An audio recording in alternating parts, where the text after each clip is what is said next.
Microsoft office download করতে হবে without কোনো অ্যাক্টিভেশন কি না কি নেই। এর জন্য কি করবে, প্রথমে যাবে গুগলে গিয়ে সার্চ করবে অফিস কাস্টমাইজ টুল বলে, কাস্টমাইজ টুলস বলে সার্চ করলে দিয়ে প্রথমেই দেখবে এখানে লেখা থাকবে অফিস বলে, office.com বলে, এইটাতে ক্লিক করলে, ক্লিক করার পর একটা পেজ ওপেন হচ্ছে। এরপরে দেখো এখানে architecture do you want to deploy, কোন ধরনের আর্কিটেকচারে তুমি নিতে চাও। দুটো আর্কিটেকচার হয়, 32 বিট আর 64 বিট। এটা দেখার জন্য কি করবে, প্রথমে তোমার দিস পিসি বলে যেটা আছে ওর উপরে লেফট মাউস ক্লিক করে সিলেক্ট করলে, ওর পর রাইট মাউস ক্লিক করলে প্রপার্টিজ বলে যে অপশনটা আছে ওই অপশনে যাওয়ার পরে এই দেখো সিস্টেম টাইপ কত বিট, 64 বিট দেখা যাচ্ছে। এটা দেখে নিলে, এটা দেখার পরে এখানে সেইটাই সিলেক্ট করবে, 64 যেহেতু আছে 64 রাখবে।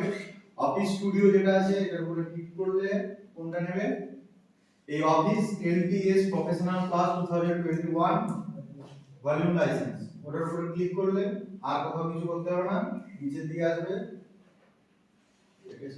এবার কি অ্যাপস গুলো নেবে সেগুলো তুমি সিলেক্ট করলে, যেটা দরকার নেই সেটা পাঁচ করলে, এরপরে ল্যাঙ্গুয়েজ সিলেক্ট করবে। ল্যাঙ্গুয়েজটা হবে আমাদের United state English, United state হয়ে গেল। নেক্সট, এখানে কিছু করার দরকার নেই, আপডেট কোনো কিছু লাগবে না।